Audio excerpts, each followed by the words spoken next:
വണക്കം, നമസ്കാരം, സത് ശ്രീ അകാൽ. ഞാൻ നിങ്ങളുടെ motive finder. Hitler Hitler movie, അതിനെക്കുറിച്ചുള്ള റിവ്യൂ ആണ്. അതിന്റെ ഒപ്പം തന്നെ രണ്ടുമൂന്ന് വ്യക്തിത്വങ്ങളും കൂടെ പരിചയപ്പെടാം.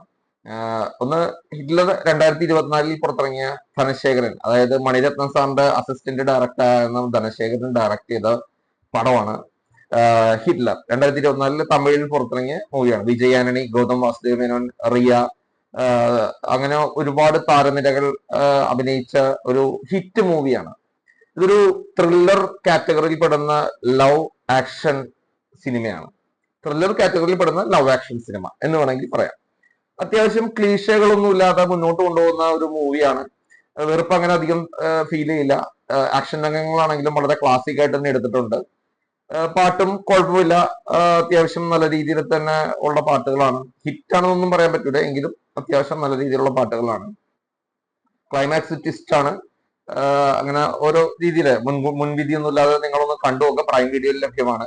വേറെ ഒന്നുമല്ല, വിജയ് ആന്റണി നായകനായിട്ട് എത്തുന്ന ഒരു 18ാമത്തെ പടമാണെന്ന് എനിക്ക് തോന്നുന്നു. അതെ, 18ാമത്തെ പടമാണ് വിജയ് ആന്റണി ഒരു മൾട്ടി ടാലന്റഡ് പേഴ്സൺ ആണ്. മൾട്ടി ടാലന്റഡ് എന്ന് പറഞ്ഞു കഴിഞ്ഞാൽ പുള്ളി ആദ്യം പാട്ടുപാടിയാണ്, സിംഗർ ആയിട്ടാണ്, പ്ലേബാക്ക് സിംഗർ ആയിട്ടാണ് പുള്ളി വന്നത്. പിന്നെ മ്യൂസിക് ഡയറക്ടറായി.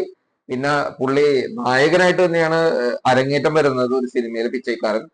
പിന്നെ അത് കഴിഞ്ഞ് പുള്ളിനെ കുറിച്ച് ഞാൻ വേറൊരു വീഡിയോ ചെയ്തിട്ടുണ്ടായിരുന്നു. ഇതിനെ കാണാൻ പറ്റും.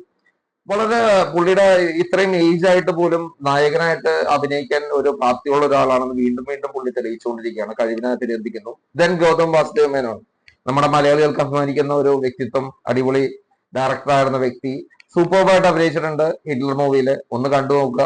എല്ലാവർക്കും നല്ലത് മാത്രം വരട്ടെ. ഞാൻ signing off. I M your motivation. എന്റെ ചാനൽ ഇഷ്ടമാണെങ്കിൽ സബ്സ്ക്രൈബ് ചെയ്യുക, ലൈക്ക് ചെയ്യുക.